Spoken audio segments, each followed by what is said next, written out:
Hey Softies, bem-vindos a mais um Soft Talk. Eu sou a Lara Medeiros. E eu sou a Lara Gomes. E a gente tá muito feliz de iniciar mais uma temporada aqui do Soft Talks com vocês. Então já pode relaxar, abrir o seu vinho, deitar no sofá ou só simplesmente dar o play no fone, porque o episódio de hoje tá imperdível. Agora vamos falar do nosso convidado, que vou até pegar a colinha aqui, porque é muito especial. Simplesmente, gente, é vice-presidente de uma das maiores e mais tradicionais agências de publicidade do Brasil. E por ele já passaram diversos nomes de peso, como Madonna, Fernanda Torres e muito mais. É criativo, estrategista e tem uma coleção de leões de ouro na sua estante. Com vocês, Fernando Alonso. Obrigado, gente. Obrigado pelo convite. É um prazer estar aqui. Realmente, uma introdução dessa... Tá ótimo. Muito feliz. Estamos muito felizes com você ter topado. Eu acho que, assim, vai ser uma conversa muito engrandecedora, tanto pra gente como pra nossa audiência. Sim. Mas eu quero começar já perguntando como foi que começou tudo isso, o seu caminho na publicidade. Olha, eu nunca pensei em trabalhar com publicidade, engraçado. Eu sempre quis trabalhar com televisão, minha vida inteira. Então, comecei fazendo jornalismo, eu vim no interior, fazer jornalismo. Quando eu vi, falei, talvez não seja jornalismo, porque jornalismo estava muito pro impresso. Na época o impresso era muito forte, né? Eu falei, talvez não seja isso. Daí eu fui e mudei para rádio e TV, que foi a melhor coisa que eu fiz na vida, amo.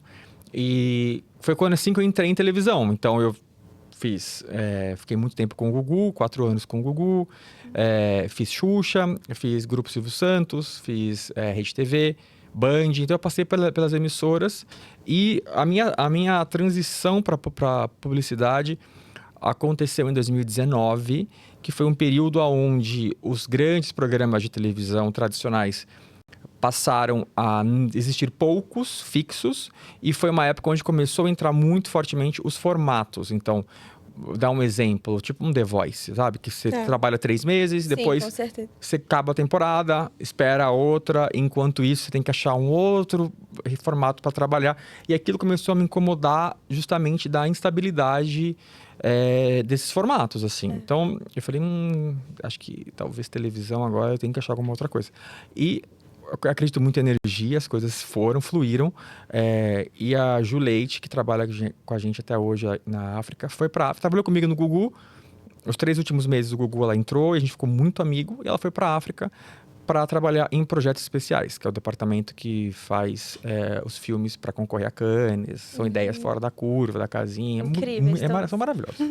E daí ela me chamou, como a gente trabalhou junto no Gugu, ela me chamou, você quer me ajudar aqui a produzir? E foi quando eu fui para a África em 2019 e daí deu super certo. E depois eu criei, a Ju saiu de licença maternidade, eu assumi o departamento como diretor. Na volta dela, eu criei o Africa Talents, que é o departamento que existe até hoje na África, que é justamente focado na contratação, curadoria, estratégia para os influenciadores e celebridades que a gente contrata para todas as nossas marcas. Então, hoje eu não atendo uma marca específica na agência, eu atendo todas.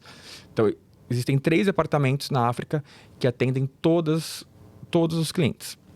Que é o meu, que é projetos especiais, e que é de conteúdo, que é da Paty Colombo, que é maravilhosa também, e ela entende de conteúdo como ninguém. Então, nós somos os 3 departamentos que atendem todas as marcas. Foi assim que eu fui para publicidade. Eu acho incrível e também é legal pegar esse gancho que você tava na TV e veio para esses outros formatos de publicidade. E hoje em dia a gente já tem mais formatos agora com a internet, né, as redes sociais. Sim. E eu queria entender a tua perspectiva da mudança das publicidades, sabe? Daquela época que era muito forte a televisão e agora que praticamente a TV virou YouTube. Agora a gente tem, por exemplo, o Cazé TV, né, que é um grande case que tá mudando o formato do esporte para a parte do YouTube. E também tem TikTok. Eu quero saber toda a tua perspectiva em relação a isso. Eu acho a TV ainda muito forte.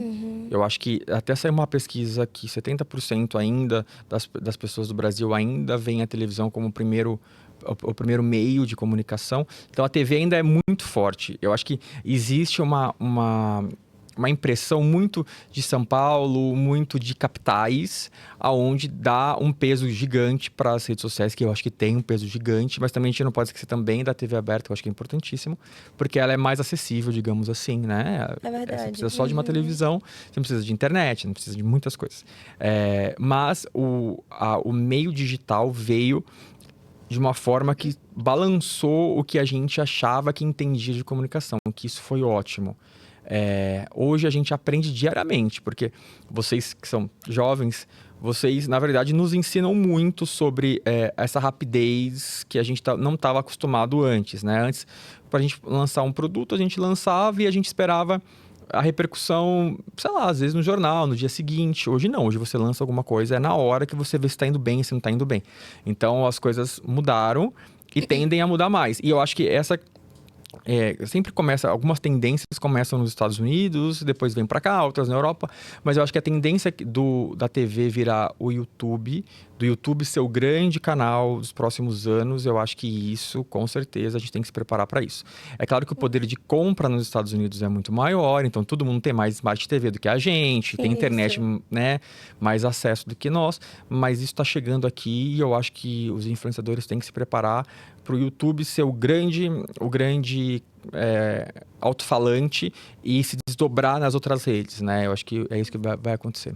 Foi um pico muito grande do formato vertical por conta do TikTok e tal, mas a gente está vendo uma pesquisa também cada vez mais forte de pessoas procurando esses formatos um pouco mais horizontais. Até o próprio TikTok está voltando o celular, né, para ficar mais deitado e a gente conseguir estar um pouco mais imersivo. Inclusive, a própria TV, ela é um aparelho que é mais comprado ainda, né? Então, tá muito presente na vida de muitos brasileiros. E eu também queria já puxar esse gancho, você comentou dos influenciadores, e queria até falar, né, que a gente sabe que tem a Africa Talents, eu queria muito entender tua perspectiva sobre o que é interessante o influenciador ter, o que te chama a atenção para tu trazer para as tuas marcas. Vocês sabem, a gente hoje trabalha com muita rapidez, então é muita campanha de oportunidade, algo que está acontecendo agora e que a gente precisa comunicar hoje, porque amanhã talvez já não seja mais tão interessante, amanhã já ficou velho, e isso foi algo que a própria rede social nos acostumou nessa rapidez, então é algo que às vezes é um pouco insano, mas de estar acompanhando a cada segundo, mas a grande dificuldade que eu tenho existem muitos influenciadores no qual, por algum motivo, viralizou naquele momento e a gente precisa contratar esse influenciador para uma marca, porque tem a ver com a marca e tudo. Qual é a minha grande dificuldade? A grande maioria dos influenciadores não são profissionais no sentido de emitir nota. Simples. Às vezes, muita campanha cai e muito influenciador deixa de ser contratado simplesmente por não ter... não precisa ter um CNPJ, um MEI, sabe? 100%. E isso eu sempre, toda palestra que eu faço, eu falo, gente, qual a dica número 1? Por favor, abra um CNPJ, porque às vezes vocês pedem por grandes oportunidades por não estar profissionalizado nesse sentido. Então, isso é o número 1. Qual foi a pergunta que você fez mesmo? O diferencial assim, que você observa no criador de conteúdo, caraca, esse aqui iria comunicar bem numa campanha. Primeiro, não adianta você querer copiar alguém. Esse é um erro. Isso é um erro do ser humano, assim. Você vê alguém e fala, eu acho legal aquela pessoa, eu quero ser parecido igual. Não. Todo mundo que viraliza e todo mundo que tem sucesso é porque tem algo que só ele tem. E não é balela, não. Às vezes são coisas simples. Às vezes é o jeito de falar, às vezes é o jeito de se vestir, às vezes é o jeito de mostrar algo. Quando você tenta copiar alguém, você sempre vai ser teoricamente inferior àquela pessoa, porque já existe uma pessoa original daquela. Então, a pessoa tem que ser viralizada, tem que se apegar em algo que ela fala, nossa, só eu sou desse jeito. E todo mundo sabe. Os amigos falam, puta, nossa, o Fê é engraçado nisso, o Lara é engraçado nisso. Então, se apegar no que é original e não o que é parecido com alguém que fez sucesso, sabe? Eu acho que esse é o principal. E eu acho que também uma pegada muito que está crescendo agora é a criatividade do influenciador. Como a publicidade, ela tá vindo muito para a rede social, eu sinto que o influenciador que está cada vez mais tendo notoriedade, principalmente no Instagram, são os criadores de conteúdos que têm uma pegada de produção criativa nos conteúdos. Vão além daquele conteúdo mais orgânico, mais lifestyle. E eu queria saber como é que vocês enxergam também essa parte de cocriação do briefing com o influenciador, sabe? Se vocês acreditam nesse formato ou vocês acham melhor realmente elaborarem com o cliente aquele briefing e o influenciador só pegar a narrativa dele e implementar. Não, tem que ter um influenciador junto. Mas isso foi uma construção, não foi tão rápido para as marcas e para nós mesmos da publicidade entendermos isso. Mas se a gente está contratando um influenciador, é porque a gente viu algo interessante nele que é dele e não nosso. Então a gente nunca vai contratar um influenciador para impor algo para ele. Às vezes é difícil, porque as marcas obviamente, têm as suas limitações, tem o que é melhor ou não falar, etc. Mas dar essa liberdade para o influenciador é muito importante. Não acredito mais em briefing fechado. Eu acredito que a gente tem que falar a ideia como é a marca, explicar como é a marca e deixar o influenciador fazer do jeito dele. Se chegar da primeira vez e não for do que a gente estava imaginando, daí a gente volta e começa a dar uma focada a mais no que a gente gostaria. Mas eu tenho medo de dar essa focada logo de início e perder a espontaneidade do influenciador. Então eu explico o que é a marca, explico o que é o produto, a ideia e dou. Geralmente dá certo de primeira. Geralmente dá certo. Acontece às vezes de ter que fazer uma refação ou outra coisa, mas geralmente dá certo. Eu acho que o briefing, como era antigo, já não funciona mais. Agora me surgiu uma dúvida também, assim, na questão mais de processo de vocês. Porque, assim, eu imagino que vocês devem ter uma rapidez, como você falou, muito Sim. grande para ver uma tendência e essa tendência ser executada com os influenciadores, né? Aham. Eu até vi uma pesquisa que o pico de tendência hoje na internet, ela varia de 24 horas até 72 horas, ou seja, é muito rápido. Aham. E eu fico imaginando como é esse processo para identificar uma tendência, identificar o cliente perfeito para essa tendência e já jogar o influenciador postar. Como é que funciona isso no background de vocês? A gente tem um time muito ligado, assim. Não adianta a gente dividir os times, isso eu falo muito. Não adianta eu pegar o meu time que vai fazer, além de tendências e talents, fazer produção. Não. Se não focar naquilo, as coisas não saem. Então, meu time de talents é muito focado em, primeiro, não só nas tendências, mas às vezes a tendência ela é falada por relacionamento, que isso eu prezo muito. Às vezes a tendência ela nem foi divulgada na internet ou nada. Às vezes essa tendência, eu sempre falo que às vezes o meu trabalho começa mais depois das 7 horas da noite do que antes, porque a minha vida depois disso é uma vida realmente de trocar ideias com influenciadores, celebridades e por aí vai. E muitas das campanhas e tendências que a gente trouxe para as marcas surgiu de uma conversa simples assim. Então a tendência ela nem sempre está na rede. A maioria das vezes sim, mas às vezes você consegue numa conversa, num relacionamento perceber uma outra tendência no qual você se antecipa para a marca. Então vai muito disso, muito de estar atento e vai muito de relação também fora trabalho. Muitas vezes a gente pensa que o que a gente consegue aplicar nas redes sociais é muito do que a gente consome nelas, né? Mas às vezes um filme, um cinema, uma conversa, um start, você consegue criar ideias inimagináveis, né? Super, e projetos mesmo, muitas vezes esses jantares que eu faço com essas pessoas, eles falam, nossa, Fê, eu vi um negócio que eu gostaria muito de fazer que eu nunca fiz, eu amo já. Quando alguém falar que gostaria de fazer algo que eu nunca fiz, eu já amo. E daí geralmente vem uma ideia legal no qual eu já consigo, nossa, tem a cara de tal marca, tem a cara de tal marca. E daí a gente consegue criar essa tendência também, acho que é legal. Legal, a gente veio agora de um evento, o CMO Summit, né? E foi muito bacana, a gente saiu com a cabeça assim, fervilhando de ideias, e a gente estava escutando muito como as marcas precisam estar cada vez mais inseridas nas conversas, Super. no dia a dia, e não só ter campanhas meio que engessadas e unilaterais, né? Como costumava ser. Eu queria escutar de ti, o que é que tu acha desse mundo, né? Desse momento always on que a gente está vivendo, em que a gente precisa ter rapidez, né? Como a Lara estava pontuando, mas também participar de conversas, e não ter essa campanha assim, né? Mais unilateral, digamos assim. Participar de conversas, a gente também está aprendendo muita coisa. Eu acho que a gente começou muito antes com os influenciadores, agora não são mais influenciadores, agora são comunidades, né? Então a gente tem que aprender a lidar com comunidades. E as campanhas já estão aprendendo que não adianta só a gente falar com o influenciador, a gente tem que falar com o meio que ele está ou o meio que a gente quer adentrar. E às vezes não é só com o influenciador. Às vezes vou fazer uma campanha com alguma celebridade, às vezes compensa muito, faz muito sentido a gente acionar os fã-clubes, por exemplo. Porque o fã-clube ali, ele vem junto, ele te traz também, ele conhece o artista mais do que ninguém, ele te traz informações que começam a co-criar. Então, a co-criação hoje não vai mais só do influenciador e nem vai da criação. Vai do influenciador, da marca, da criação, dos fã-clubes. Então, é uma rede, é um ecossistema grande para fazer uma campanha dar certo. E agora surgiu uma questão também que eu quero muito saber, como é a diferença de trabalhar com uma criação de conteúdo com uma celebridade, por exemplo, a Madonna ou a Fernanda Torres, e para usar com micro-influenciadores, pessoas que só estão relevantes na internet hoje em dia. Sim, tem muita diferença. Tem diferença porque existe um processo, quando essas big celebridades, tipo a Madonna, ela já é Madonna há muito tempo, né? Então, ela é Madonna há 40 anos. Então, ela passou por... E tem que ter um respeito grande pela história de uma pessoa dessa, muito respeito. Então, ela passou por várias fases, como a própria Fernanda Montenegro, que, querendo ou não, você tem que sentar e mais ouvir do que você falar pra ela, sabe? Com certeza. Meu Deus, gente. Impressionante. Então, são pessoas que eu não quero moldar tanto a nossa realidade. Eu acho que a gente tem que ouvir mais e, a partir disso, a gente criar algo em cima.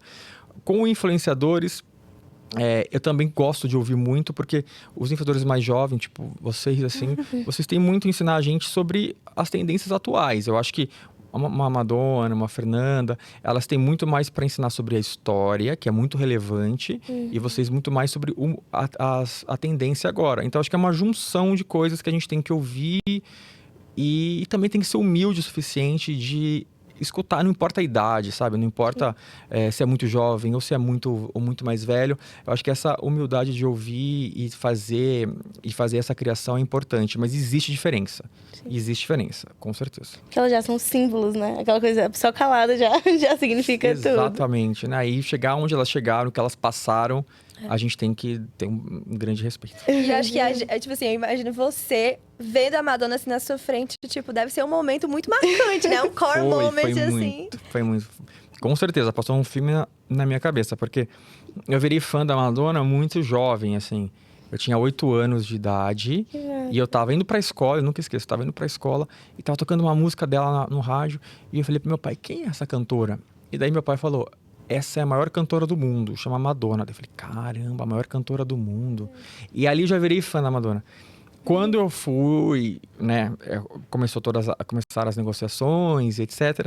Até o encontro com ela, foi, assim, realmente algo que passou na minha cabeça muito, assim. Era algo que era quase que inacreditável, assim, pra mim, sabe? E foi muito mais um presente, acho que pro Fernando criança do que pro Fernando profissional mesmo, né? Sim. Então foi algo incrível, foi algo incrível. E ela ensinou muito, assim, em todo o processo. Muito. A Madonna realmente é incrível. Ela tem um domínio sobre a imagem dela que pouquíssimas pessoas têm. Então, todo o processo dela participar e ela mão na massa mesmo, gente. Ela edita junto à campanha. Caraca, que legal. Ela não tá distante, não. Ela tá, pelo contrário, ela tá muito próxima de tudo. E apesar de ser Madonna, né? A gente tava num processo que ela tava em turnê, então ela mesmo queria editar a campanha junto. Então foi algo que a gente aprendeu muito, assim. Vocês foram até ela ou ela veio pro Brasil? Não, a gente gravou em Paris. Quando as coisas começaram a andar, né? O Guy, empresário dela, e a Sarah, que são os dois empresários, passaram para mim uma data específica, que era entre um show e outro. Ela estava na Celebration Tour. E a data que ela poderia era uma data de Paris, que ela teria um show um dia anterior e teria um show no dia seguinte. Então ela tinha uma folga de um dia, que foi aonde foi a gravação. Então nós fomos até Paris para gravar com ela, lá no Opera House. Que massa, foi gente. incrível, gente. Foi incrível. tudo. Aí depois ela me deu até uma jaqueta. Mentira! Eu vi esqueci a de tua trazer. foto no Instagram, assim, no backstage da campanha, assim, surreal. Eu fiquei imaginando a sensação. Não, foi maravilhoso. Ela me deu uma jaqueta da Blonde Ambition Tour, que é uma turnê antiga dela. É maravilhoso. Foi ótimo. Ai, Foi Que incrível. tudo. Muito legal. Agora eu também queria puxar o gancho pra gente falar um pouco sobre essa forma que vocês mantêm a relevância por tanto tempo, né? Porque a gente tem a África, por exemplo, participando de diversas premiações, desde antes até de 2018, ganhando vários prêmios. E eu queria entender justamente com essa transição, né, da mídia só da TV e depois mudando para essas mídias mais online mesmo, onde a gente tem comunidades e tudo mais, como se manter relevante criando conversas e narrativas com marcas por tanto tempo, assim? Se manter relevante é mais difícil. É muito mais difícil você se tornar relevante. É muito mais fácil se tornar relevante. Agora, o Isso. manter ser relevante é muito mais difícil. Mas eu acho que para se manter relevante, eu acho que vai tudo, como eu falei, tem que ser humilde para entender como é que o mercado está. Não é você que muitas vezes dita o mercado, às vezes você tem que se encaixar no mercado. E para você se encaixar, você tem que ser humilde de parar e pensar, será que a gente não está ficando um pouco mais velho nesse lado? E a gente tem que se manter relevante, é uma catequização diária da criação nossa, porque é tudo muito rápido, então se manter relevante é difícil. Mas tem que estar atento a tudo. Acho que ficar atento é o principal. Estar atento ao mercado. Perfeito. Porque senão, agora- senão você fica ultrapassado. E até porque vocês têm uma equipe muito grande, né, por trás. Então tem que ter quase como se fosse uma orquestra ali Sim. para fazer com que todo mundo esteja sempre elevando Sim. também o pensamento, né, em E relação... todo mundo é importante igual, assim, desde a produção, da criação, de talents, de mídia. Porque se a mídia não for bem colocada no lugar certo, a campanha também não reverbera. Todo mundo, assim, muito orquestrado. E juntamente com os clientes também. A gente tem a sorte de ter clientes muito bons, muito legais, que entendem tudo quando a gente dá a nossa sugestão. Então, acho que tem que ser orquestrado com todo mundo mesmo, senão as coisas não funcionam. E isso resulta vocês ganharem, assim, como a Lara falou, né? Diversos prêmios. Aí eu queria saber da tua campanha mais premiada. Me conta sobre ela. Olha, tem muitas campanhas muito legais que a gente já fez, mas tem uma que eu gosto muito. A Madonna realmente foi premiada ano passado, a gente ganhou o Leão com a Madonna por PR, né, por divulgação, porque a divulgação que foi feita, né, até desde a gente apagar os posts e criar uma narrativa de só seguir a Madonna para criar um PR, uma história, até se desdobrar no show no Rio de Janeiro, que até então foi o maior show da história, né? Agora veio a Gaga, que também fez o maior show, mas foi o maior show da história da carreira da Madonna e é o segundo maior show da história do planeta de uma artista solo. Agora só atrás da Lady Gaga, que veio, né, o ano passado. Então até então era o maior artista, era o maior show da história de uma artista do planeta Terra, assim. E eu acho que a Madonna, acho que a Gaga veio depois disso, porque o público aumentou também muito, eu acredito, nesse show, justamente porque viram que era seguro, viu que deu certo. Então, eu acho que a Madonna, como sempre, ela abriu as portas, né? Então, mais uma vez, ela abriu as portas para uma data fixa agora no Rio de Janeiro de shows. Mas a Madonna, a gente ganhou o prêmio. Teve um outro projeto muito incrível que chama Save Sala, em 2032, que depois é um projeto onde a gente chamou a atenção para o aquecimento global. Quem criou essa ideia foi o Nico, que está na agência até hoje. E esse projeto depois vale a pena vocês darem uma olhada, porque basicamente, só contar rapidinho, que foi o projeto que a gente ganhou mais prêmios de uma vez.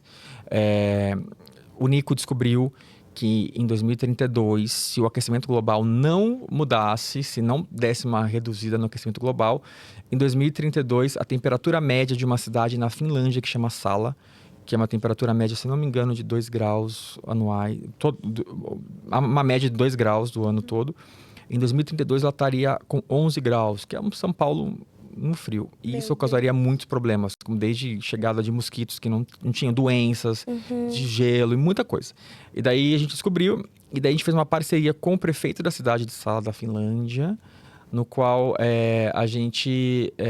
nós criamos uma candidatura fake, porque em 2032, que é justamente essa época, vai ter as Olimpíadas. Então, a gente criou uma candidatura fake que Sala estava se inscrevendo para as Olimpíadas de Verão. E daí gerou um PR. Como assim uma cidade tão gelada vai se candidatar no verão? E daí a gente fez todo o processo como se fosse se candidatar mesmo.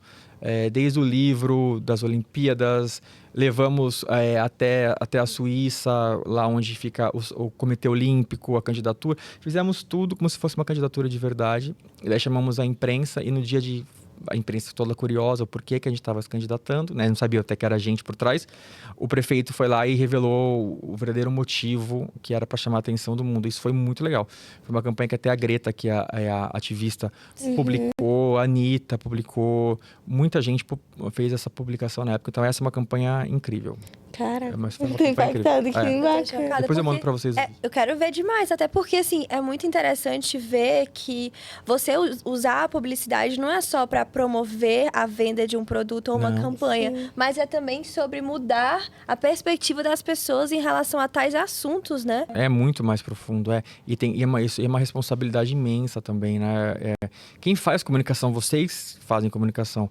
Até o projeto que você me contou antes, vocês mudam vidas que talvez vocês nem imaginam, assim. Sim. E vocês vão colher isso depois, sabe? Depois que vocês vão encontrar alguém que aprendeu com vocês também, que chegaram, que cresceram graças a vocês. Então a comunicação tem um papel muito importante e a gente nunca pode esquecer disso, que a gente muda vidas pro bem e não pro tão bem. Então a gente tem que ser muito responsável com o que a gente faz. Às vezes a gente não percebe como a gente pode impactar, né? Mas a gente consegue construir pessoas e mudar realidades, né? Às vezes mudando um pensamento, assim, né? A galera muda e o mundo muda. Não, e é feito dominó. Às vezes é só um pensamento que mudou, que você acha que é um pensamento que, cara, isso vai refletir pro resto da vida daquela pessoa, que vai refletir em outras. Então a gente tem que ter muita responsabilidade. E eu acho também que a parte da criatividade, de você pegar um assunto desse e transformar numa coisa que assim, você olhar na teoria é simples. Ah, vou pegar uma cidade e ela vai se candidatar para as Olimpíadas. Mas é você entender que eu vou pegar um assunto, eu vou fazer isso e vou transformar isso numa coisa muito maior. Claro. E criatividade é muito mais treino, sabia? As pessoas falam, nossa, é claro que você nasce com o dom de ser criativo. Mas eu acho que o brasileiro já é criativo, porque a gente enfrenta tantos problemas na vida, né? Sim. Por morar no país que a gente mora, que a gente aprende a ser criativo desde criança. Assim. A gente já é criativo desde criança. Então, quando um grande criativo, o que ele faz? Nada mais, nada menos que... Ele vai abrir um site de notícias, alguma coisa, ele não está ali para ler notícias, ele está ali para ler notícias e pensar o que pode surgir a partir daquilo. Então, você treina o seu cérebro a pensar não só na notícia, se informar, mas o que isso pode se desdobrar numa ideia. Então, é muito um treino. Então, é muito isso que para quem quer ser criativo, eu acho que esse é um bom conselho. Assim, ler as coisas e ver as coisas um passo adiante, assim. A gente sempre fala isso, assim, para as nossas alunas, de não ter um pensamento de consumidora só, né? Mas de estrategista também, o que é que eu posso fazer com isso? Exato. E outro ponto também que eu ia falar sobre publicidade. É tão mais profundo do que só vender o produto, porque é arte. E a arte, tipo assim, não é só mudar o pensamento que a gente vai impactar uma pessoa, mas a arte impacta também, né? Então, ninguém sabe o que uma pessoa pode criar oriundo de uma coisa que ela viu que você criou, que a gente criou, sei lá, não sei, né? E a gente tem que ser responsável, como eu falei. E todos nós somos influenciadores. A partir do momento que a gente usa isso como profissão, a gente tem que se profissionalizar. Sim. Mas todos nós somos influenciadores. Eu sempre falo isso. A minha avó, por exemplo, no Natal, quando ela fazia uma receita, aí a minha tia, uma semana depois, estava fazendo a mesma receita porque gostou, minha avó já era uma influenciadora, né? Ela já estava influenciando ali de alguma maneira. Então, todos nós somos. Mas a partir do momento que nós usamos isso como profissão, a gente tem que ser muito ter essa responsabilidade sobre o que a gente faz, com certeza. Agora eu quero fazer um bate-bola contigo, tá?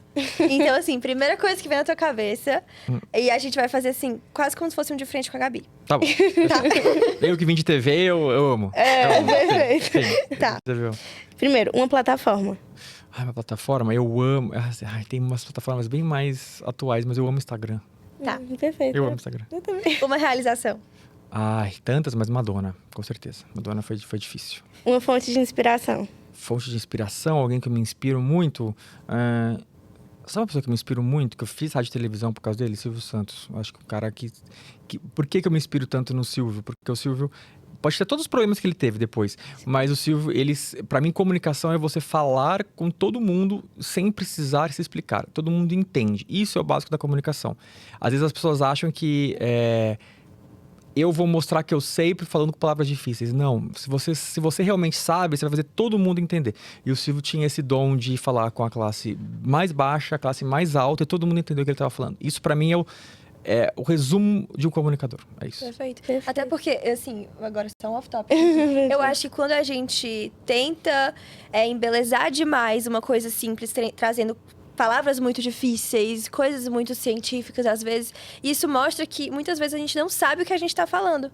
E a gente precisa meio que encher a linguiça pra conseguir mostrar a nossa autoridade. Mas realmente, assim, é incrível como o Silvio conseguia fazer isso. Porque é o maior comunicador que a gente tem no Brasil. Não, e talvez a geração mais jovem talvez não tenha convivido tanto com ele, mas tem uma outra coisa que eu admirava muito nele, que é diferente você ser apresentador na Globo, por exemplo.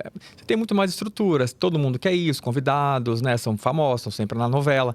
Agora, o Silvio fazia, que é o dom da comunicação dele, ele fazia você se interessar pela história de quem estava na plateia que você nunca viu na vida. Ele chamava alguém da plateia, uma senhorinha que você nunca viu, e aquilo se tornava interessante, assim. Então, é muito mais difícil o que ele fazia do que qualquer outra pessoa. Por isso que eu admiro muito ele.